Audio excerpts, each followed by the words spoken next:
Okay, so I got this long string of tweets from Tranimes, and I thought I would make a video addressing them rather than trying to address them on Twitter because this is just going to be easier. Okay, so she says, I've held back a lot for a few reasons, but I've had enough. I no longer care the backlash I might get. I'm going to just unload now. So here we go. Alrighty, let's go. So she says, quite frankly, I'm a tad shocked you got your coveted transsexual diagnosis. It's painfully obvious to me that you got your SRS because carrying around a fleshlight isn't socially acceptable. Okay. Now, she says this because I have been very open about my sexuality, and I have talked a lot about masturbating as a post-op. And but the thing is that really has nothing to do with why I got sex reassignment surgery. I've wanted sex reassignment surgery for 20 some odd years, right? And I have said that even if I could never have another orgasm ever again, I still would be glad that I got SRS. Now, the fact that I am able to masturbate with appropriate equipment and enjoy my body in ways I couldn't before, yeah, that's awesome. But that's just icing on the cake. But I can see why she would make that assumption about why I got sex reassignment surgery. So she continues. From the millisecond you got it, you've been all about cramming things up there. I've never seen someone so sex obsessed in my life. Yeah, sex is great, but there isn't much else about you and your tweets. Okay, yes, I do talk a lot about sex. And on this particular Twitter account, this is one that I had closed my previous Twitter account because I was fed up with Twitter. And I got back on Twitter with this account specifically to talk about sexuality and share sexuality related videos. So, yeah, imagine that. A channel that's devoted to talking about sex is going to talk about sex. And this particular tweet of hers also highlights a phenomena where people will make note of certain things and ignore others. It's like the people who believe in the power of prayer, they'll make note of all the times that prayer seemed to work, but they'll conveniently ignore all the times that it didn't. So she focuses on all my sex-related tweets and conveniently just ignores all the other stuff that I talk about. Because I don't always talk about sex. I also have other interests too. Like, I've posted tweets about, ham radio. I've posted tweets about veganism. But of course, she's going to ignore those tweets. Now, it may very well be that a good number of my tweets have something to do with sex, but they don't all have anything to do with sex. And, like I said, the particular Twitter account I'm on now, I got this account specifically for posting stuff about sexuality. And once I get into doing porn, I'm going to be using this particular account to promote my porn. And moving on. Yeah, most people masturbate. I do too once in a while, but did you notice nobody on Twitter knows when or how often? Ever think there's a good reason most people don't plaster that all over social media? Reasons, yes. Good depends on how you look at it. Because we live in a society where we get bombarded with sex in movies and TV and advertising, but we're not allowed to have frank and honest discussions about sex. It's like it's taboo. And so, one of the folks that I really admire currently is Venus O'Hara. She's this British lady who lives in Spain who's a professional sex toy tester. she's got a YouTube video where she does sex toy reviews and talks about sexuality. And if you go on to her Instagram, for example, she'll post videos of orgasmic breakfasts. She's a vegan, so you'll see, pictures of like all the vegan food she had for breakfast, and then in the middle of the picture, there'll be a sex toy. And then in the description, it'll say, what all the vegan food is, and then it'll say orgasms provided by. And she talks about how she masturbates twice a day. She's mentioned that in videos.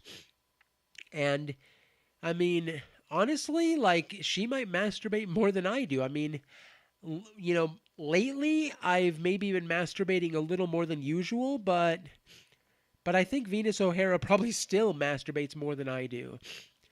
And one of the reasons that I even started masturbating more than usual is because I got some new sex toys. And one of the things I've been trying to do with my channel is to do sex toy reviews from the perspective of a post-op trans woman. Just because I think it might be potentially beneficial to other trans women to have a trans woman go, hey, I tried this toy and it was great for me. It might work for you too, right? But yeah, so yes, most people don't talk about sex as openly as I do, but some people are very open about it. And there are no shortage of adult accounts on Twitter. Obviously, she's not looking at all the porn stars on Twitter, where like every other tweet is going to be like dirty pictures or whatever, right? I mean, heck, I don't post nude photos of myself on my Twitter, which, that's something, once I get into porn, that's something I might rectify. I might start posting nude photos of myself. I haven't decided yet. Moving on. You push your sex shit in women's faces, including me. Remember when I said not to send me that crap and your response was to throw a fit and send me more? You get off on including people who don't want to see it. See, okay, now, the more explicit stuff, that is stuff that I put on my main Twitter feed. I don't generally tag people in unless this is somebody that I've interacted with and I know they might enjoy that. Like, I was looking some stuff up and I found a website devoted to male bondage. And so I posted that on Twitter and I tagged somebody in who I know is into, like, gay male, who's into gay porn. She likes gay porn and she's into BDSM, and so I thought, oh, she might be interested in a website with, men being tied up and whatever, right? And sure enough, she did appreciate the fact that I sent her the link. Now, occasionally, sexuality and sex stuff will come up in the context of a discussion, but it's not something that I just bring up out of the blue and just tag people in. Like most recently, earlier today, there was a discussion about violence against women. Discussion with some feminists. And as part of the discussion, I used the phrase non-consensual violence. And I used that phrase specifically because I wanted to exempt BDSM, because I don't think there's anything wrong with consenting adults engaging in that kind of stuff. And so then we started talking about that subject and whether it's possible for people to truly consent. And of course, there's these rad femmes who feel that it's not possible for a woman to truly consent to BDSM, right? And in the context of that discussion, I said something to the effect of like, well, if somebody whipped me because I like it, would that be abuse or whatever, right? And I didn't even get into specifics about what I'm into. I just was using that as sort of a generic example. Because, whipping is kind of vague. So, I mean, it was fairly, I mean, yes, I mentioned that I'm into BDSM, but what I mentioned was fairly tame. Um, and the other thing I find amusing about this is the fact that Twitter gives you tools to not see things you don't want to see. And so if I post certain things in a tweet and people are like, "Eh, I didn't want to see that." Well, guess what? You can block me. Like there was a trans woman that I was following, and she was posting, nude photos of herself, and she's a pre-op, and I'm not really into dick, and so I didn't want to see, dick on my Twitter feed. So what did I do? I unfollowed her. Holy shit, Batman! It's like I have agency, and Twitter has tools I can use to not expose myself to things I no longer want to be exposed to. Oh my god. Moving on. You claim to be in the sex industry or have been in the past. I don't buy it for a second. Okay, well, years ago I was a cam girl for a hot minute. I was on I Am Live. That didn't last very long. But I did make a little bit of money off of it. So I mean, and I have no way of proving to anyone that I was working as a cam girl. It's not like I saved my receipts, from the fucking checks I got from them or anything like that. And I don't think I have any like screenshots or anything to show you that, see, look, I really was, posting myself on my webcam. And so if you don't believe me, fine. And, I do plan on getting back into the sex industry doing porn. And, and so, but yeah, it's one of those things, okay? If you don't believe me, fine. You can take my word for it or you can't. I can't prove it to you. Moving on. You blame absolutely everything on autism like it's a get out of jail free card. You claim you don't know or don't understand things after people have explicitly explained them to you. I call BS. Okay, yes, I have brought up my autism plenty of times as a means of trying to explain certain things. And an analogy would be like if somebody was having trouble walking, right? They had trouble walking and somebody was like, "Hey, hurry up, hurry up." And then the person says, "Oh, I have X, Y, or Z, disability," as a means of explaining why they can't go faster, in hopes that the person will show some empathy and go, "Oh, okay, I understand," and cut them a little slack. So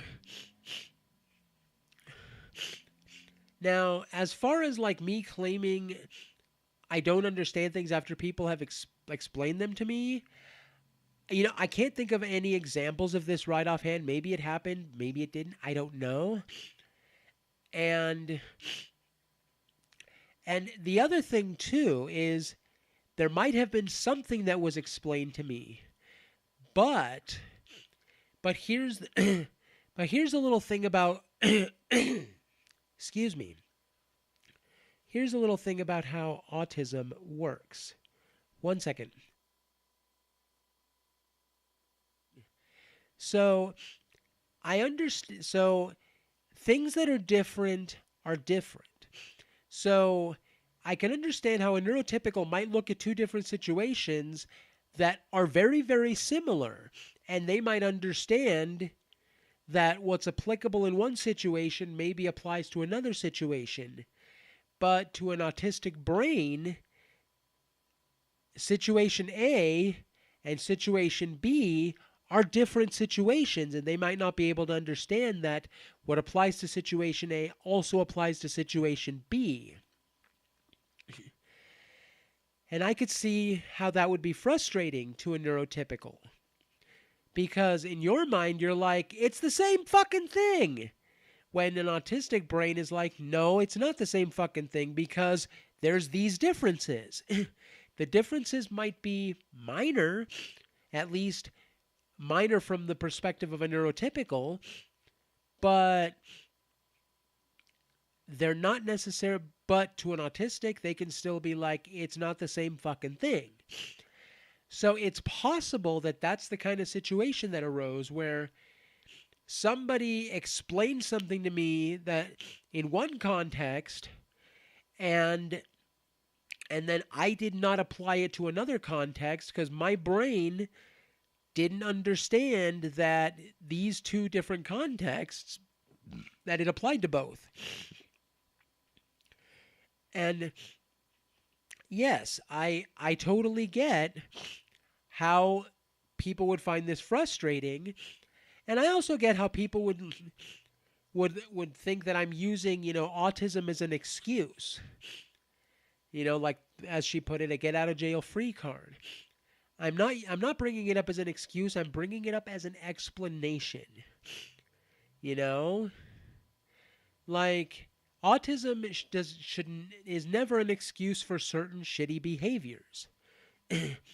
Like, I mean, to go to the extreme, if I ever, like, say, raped somebody or murdered somebody or whatever, saying I have autism and I didn't understand what I was doing, that's not an excuse. That still doesn't change the fact that I engaged in this horrible activity. But of course, that's a far cry from, like, posting stuff on Twitter. So, and honestly, like, I started bringing up my autism on Twitter. I started bringing that up because as kind of a hope that people would be, a little more understanding and show some fucking empathy. That thing that people like me are accused of not having. But clearly, at least in some cases, it didn't work. If people had said, oh, okay, I get it, I understand, or at least they, even if they didn't truly understand, because, I mean, I can't expect a neurotypical to truly understand, but even if they at least cut me a little bit of slack because I'm autistic, that would have been great.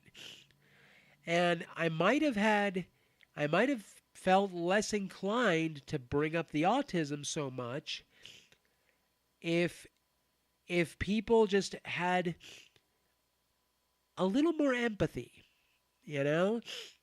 And like I will cut people a decent amount of slack, like if they're autistic or if they have some other disability. All right, moving on. I've seen you hijack Radfem Jenna's FGM threads over and over and over to talk about your dick and how it was circumcised. 1, it's not comparable. 2, not everything needs to be about you. Okay, so for those not familiar with Radfem Jenna, she is, of course, a Radfem who was a victim of female genital cutting. And yes, I have participated in threads that she has been in. And one of the reasons I tend to like bring up male genital cutting and threads on female genital cutting is because of the way people excuse male genital cutting. And the first thing, point number 1 that Tranime makes, it's not comparable. Well, it's one of these things where people talk about, oh my God, female genital cutting is so much worse. How dare you? And talk about, this other thing. Well, here's the thing. There are different types of female genital cutting. The ones you tend to hear about are the absolute worst, which I believe, I think those are type 3 or type 4. I don't have the types right offhand, so I could be wrong. But yeah, those are the ones where, like they cut the clitoris off and maybe sew the labia together and the whole business. Really horrible stuff.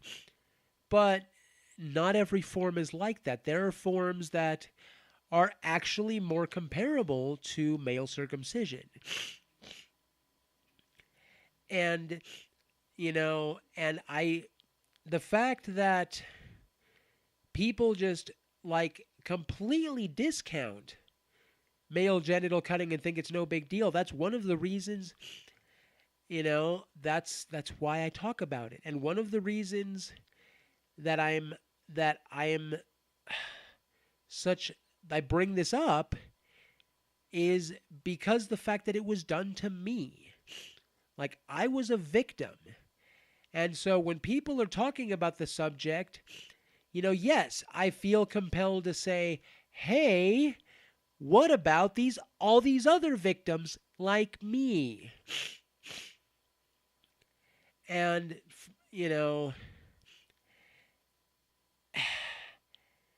but of course, whenever you bring up, male genital cutting, it's always, "How dare you?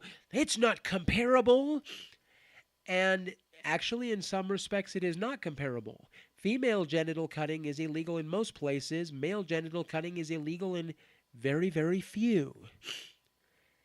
And Tranimes' second point, not everything needs to be about you. It's like, no. But imagine if you were to go to a victim of female genital cutting. Imagine though, if there was a discussion about, say male genital cutting, and a victim of female genital cutting stepped into the discussion and said, "Hi, I'm a victim." How would people react if somebody came by and said, "Not everything has to be about you"? Obviously, people would react much more strongly than, because this is a woman who's a victim, because, gynocentrism and all that. And no, not everything needs to be about me. But the reason I make this discussion about me is because I was a victim. Like, I'm not going to blame, Jana if she kind of focuses on herself to some extent or another because she was a victim.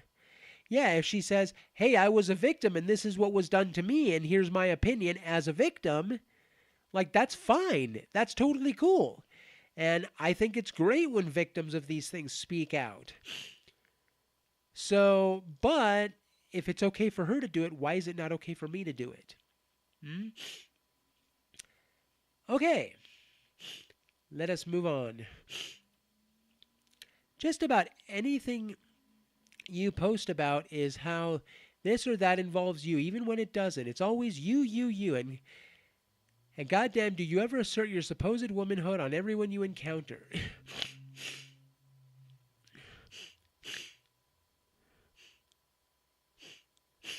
I'm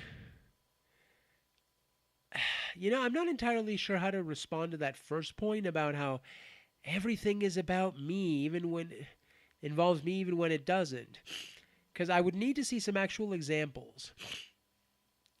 Now, as far as asserting my supposed womanhood, this is something that I do online, and I do this just because, I have, if somebody's going to come along and say, if, like radical feminists are coming along and say, "Well, you're not a real woman," or "You're not a woman," or whatever.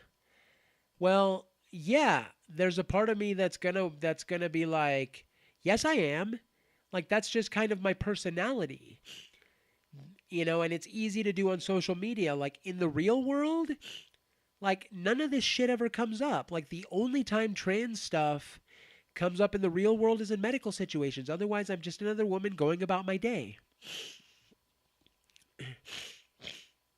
So, and if radical feminists and other folks, weren't so adamant about saying that trans women are really men, I wouldn't be bringing this shit up. I mean, that's the fucking thing. I mean, yeah, maybe I shouldn't care, but sometimes, feminists can push my buttons. It happens. Moving on. Your remarks on coerced consent, which isn't consent, by the way, are utterly disturbing.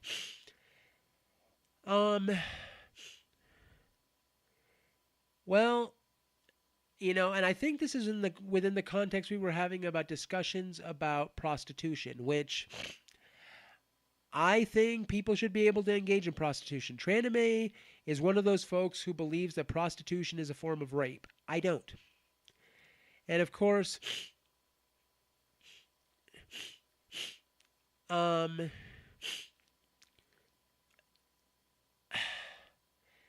and so, that's one of those things where, okay, we're going to have to agree to disagree. And I find it amusing in the discussion. There was like some prostitutes that weighed in, and of course they're on the pro side of things.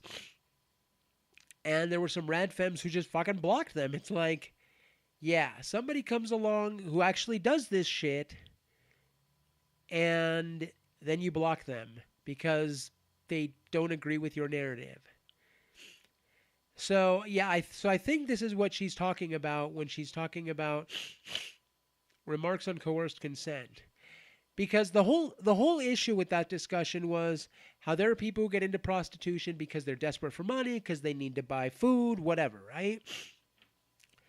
And I was talking about how, and so she's of the opinion that it's not consent if you're like put in this position where you're doing it out of desperation. And I made the point that, well, it's still consent because nobody's forcing you to do it. And I even brought up like working at McDonald's. Yeah, you might, because that's a shitty job too. At least some people think it's shitty, right? And of course, Tranime was like, "Oh my God, how dare you compare, flipping burgers to prostitution?" And then of course a prostitute comes in and explainicates that, yeah, that it's the same, that there is a comparison to be made, right? So there is that. So moving along.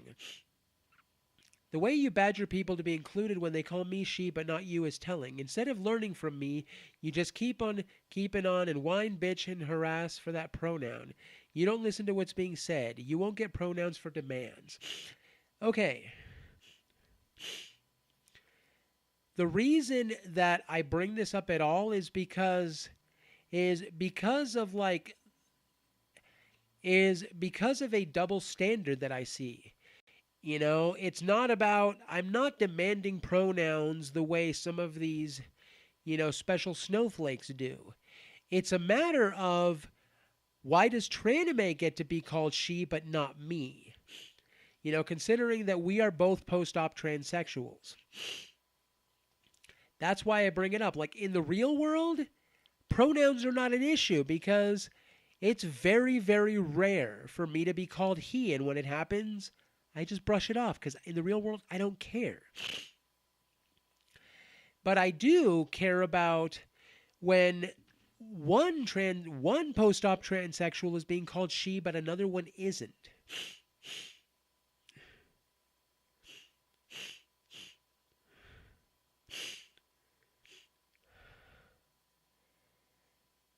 And so, yeah, moving on. How many times can you go on about men have it worse?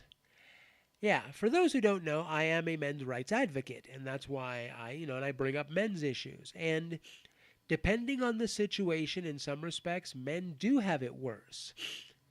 Now, as far as I know, like Tranime does not call herself a feminist, but she certainly does share certain views with feminists. And we live in a society where the feminist narrative has so thoroughly permeated our society that there's this, that the idea that women are oppressed is just a given for a lot of people. And then when you come along and say, that's not really true, and then you start pointing examples of where men have it worse than women, then of course people are going to be like, well, how dare you? And I get that. And, and of course, I'm not the only MRA on Twitter. I mean, there are other accounts that are more explicitly MRA accounts who talk about this stuff like way more than I do, and are even like better at discussing it than I do. Like like some folks that I really admire are the women of the Honey Badger Brigade. Hannah Wallen, um, Karen Strawn, and Allison Tiemann. And yeah, these people, like, they have their podcast where they talk about, men's rights issues. That's what they do. And men's rights issues and feminism and all this stuff. And so, yeah, if you're going to bitch about me, then why don't you go bitch at these natal women? Because my, like, anti-feminist and MRA views, I got a lot of it from them. Moving on. And I swear, if I hear you say vulva again, I might puke. Vulva, vulva, vulva, vulva, vulva. Forgive me for using the proper medical term. Should I just go ahead and say pussy or cunt or twat or snatch? Or poon? Or punani? Tuna town? Like... it's funny because I've had feminists complain about me using slang terms, and here Tranime is me complaining about using the proper medical terminology. And yes, I do like the slang terms, but I use the term vulva when I'm specifically referring to the vulva and not, like, my vagina. Moving on.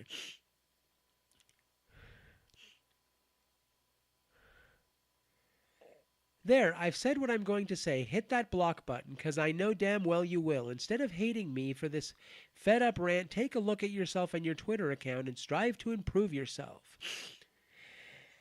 The thing I find most amusing about this whole fucking thread is the shit she's complaining about, it's nothing new. She's complained about this sort of stuff for a while. She's complained about this sort of stuff on previous Twitter accounts. Like, she's complained about my... talking about, masturbation and whatever on previous accounts. And the account that I'm currently on, like I said, it's one that I got back on Twitter with specifically to talk about sexuality. And it's like, I find this kind of stuff really amusing. It's like, here she is bitching, complaining about stuff I tweet, but she never takes the time to block my ass. And no, I did actually have her on block recently, and my current policy on blocking is that if an interaction with somebody is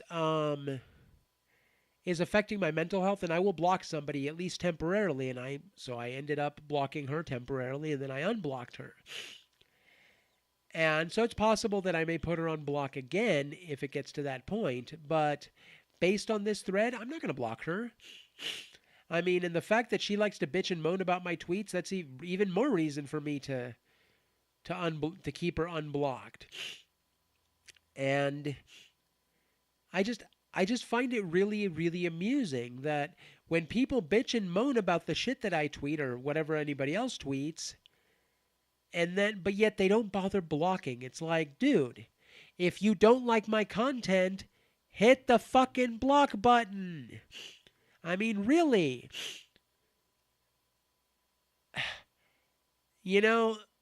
This kind of crap, this is something that just, in general, just pisses me off, if I may rant for just a bit.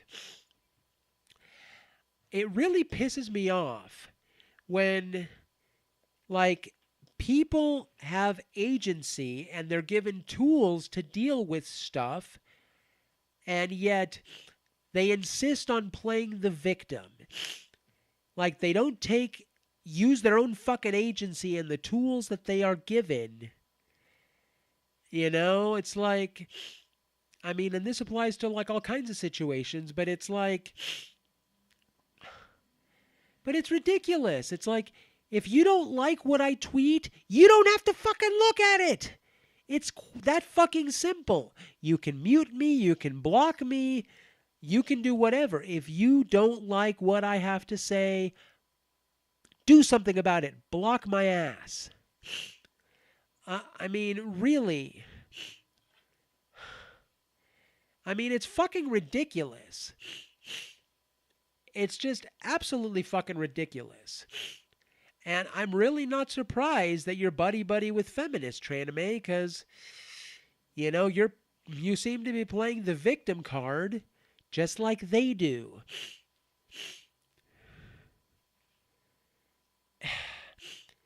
And one of the reasons this pisses me off as much as it does is because I have multiple disability issues. And so people with various kinds of disabilities are subject to things where there's not a whole lot they can do about it. And here's somebody on Twitter bitching and moaning when there's something they could easily do about it. You can block me. Imagine that. So you're really in no position to keep bitching and moaning about my tweets when you're not using your agency and using the fucking tools Twitter provides. I mean, honestly, it's like if somebody were to be swinging their arms around and you run right into them and their fucking fist hits you in the face, and then you go, ow, stop hitting me, and then they keep swinging their arms around and you run right at them again, ow, stop hitting me. It's like, well, dude, if there's people swinging their arms around and you don't like getting hit, then don't run into them. Oh, imagine that. So yeah, there's my little rant right there. But yeah, Tranime has been she doesn't like me very much. And, she's had issues with me for a very long time. And so, yeah, it'll be interesting to see how this goes. And I'll be curious to see if she actually sees my video and what her response is going to be to that. I don't know if I'm going to actually, send it to her. I did want to respond to her points, but I don't. But I don't know if I'm going to bother stirring up the pot more and sending it directly to her, and we'll just see what happens. This is going to go up on YouTube and it will be. And also, I haven't decided right offhand where I'm going to put this. I may go ahead and put this on my sexuality channel just because this is kind of relevant and that is the Twitter account that she's referencing. On the other hand, I don't know because we'll see. But yeah, that is that. I just wanted to go ahead and address Tranime's thing because I felt like it needed addressing. And so I will see you all on the next one.